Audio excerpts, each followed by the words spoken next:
27 batch ইংরেজি first পেপারের suggestion বলতে আমি বলে দেবো যে আপনি আসলে রিয়েলিটি আপনাদের এক্সামে কেমন আসে। আপনি জাস্ট এখন ভিডিও দেখতেছেন যে ভাইয়া এরকম দিয়ে দিচ্ছে, এইটা পড়ো এইটা পড়ো, এইটা পড়লে কমন আসবে। হুদাই ভাই কিন্তু কমন আসে না, এগুলা জীবনেও কমন আসে না আপনার। কমন আপনারে আমি বলতেছি কোত্থেকে আসবে। এমসিকিউর জন্য আপনি এমসিকিউতে আছে আপনার 7 মার্ক, 7টা এমসিকিউ আসবে। এই 7টা এমসিকিউর জন্য আপনি আপনার বই লেসনগুলো ভালো করে পড়তে হবে এবং লেসনগুলো থেকে ইম্পর্টেন্টগুলো আগে পড়বেন। এরপর এটা হচ্ছে আপনাদের সিলেবাস। এরপরে আসেন অ্যান্সারিং কোশ্চেন, এটাতে 10 নাম্বার। এখানে আপনি করবেন কি, আপনার এখানে ওই যে সিন ইয়াটাতে আপনি ভালো করে আপনার লেসনটা পড়তে হবে। আর অ্যান্সারিং কোশ্চেন এটা আপনি প্রশ্ন থেকে খুঁজে খুঁজে লিখবেন। এটার জন্য আপনি কোনো প্রশ্ন মুখস্থ করবেন না। এরপর আসেন গ্যাপ ফিলিং। এটার জন্য আপনার সিন ইয়াগুলো একটু ভালো করে জানা থাকা লাগবে। অ্যান্ড ওইটাও সমস্যা নাই, আপনি আপনার প্রশ্ন থেকে পরীক্ষার হলে বসে এটা মিলাবেন। এটার জন্য আপনার কোনো রুলসের প্রয়োজন আমি মনে করি না, বাট পড়লেও পড়তে পারেন, ওইটা বেশি কাজে লাগে না। তবে এরপর আছেন আনসিন ইয়াটাতে আপনার ইনফরমেশন ট্রান্সফার। এটার জন্য কোনো কিছু পড়া লাগবে না, কোনো সাজেশন পড়া লাগবে না। আপনি জাস্ট এটার নিয়মটা শিখবেন যে আমার এই ওয়ার্ডটা এখানে কি চাইছে, কবির ইয়ার্স চাইছে, কত বছর বয়সে করছে, কবি কোথায় করছে, কবি কোন জায়গায় করছে, কখন করছে। সো আপনি জাস্ট এগুলার ইনফরমেশনটা বসাবেন খালি করে, এরকমই তো। সো এর জন্য আপনি কোনো সাজেশন পড়া লাগবে না।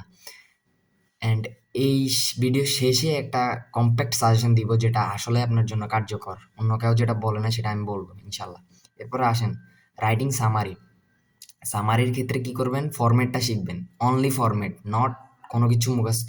অন্য কিছু মুখস্থ করবেন না, শুধু সামারিটা জন্য ফরম্যাটটা শিখবেন। এরপরে আসেন ম্যাচিং।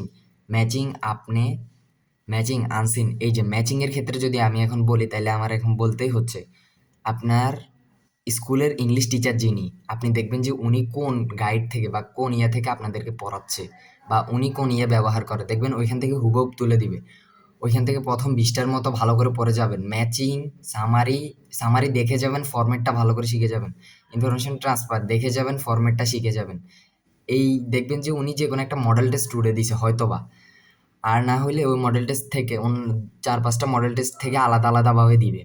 এরপর আসেন রিঅ্যারেঞ্জিং। এটাও ওই যে সেম স্টাইল, আপনি যে স্যারে যেটা ইউজ করে ওইটা থেকে ভালো করে কয়েকটা শিখে নিবেন। মানে ওইটাই আপনার স্যার যেটা ব্যবহার করে ওইটা থেকেই আসবে। স্যার যদি বানায়ও দেয়, আপনি ওই ইয়া থেকে যখন প্র্যাকটিস করবেন, অনেকগুলো প্র্যাকটিস করতে করতে এগুলা হচ্ছে practice make a man perfect, ওই রকম।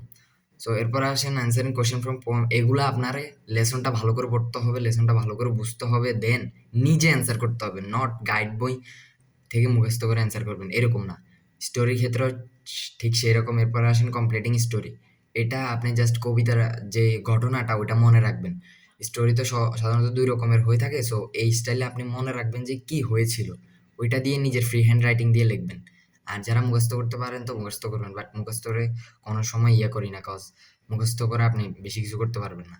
এরপর আছেন ডায়ালগ। এটা ফরম্যাট ইউজ করবেন, এটা ফরম্যাট ছাড়া আর কিছু না। ফরম্যাটটা শিখে নেবেন, ফরম্যাটটা শিখে নিলেই পারবেন। এরপরে আপনাদের সেকেন্ড পেপারের সাজেশনটা নিয়ে আসবেন ইনশাল্লাহ। তো চ্যানেলটা সাবস্ক্রাইব করে পাশেই থাকবেন। সালামু আলাইকুম।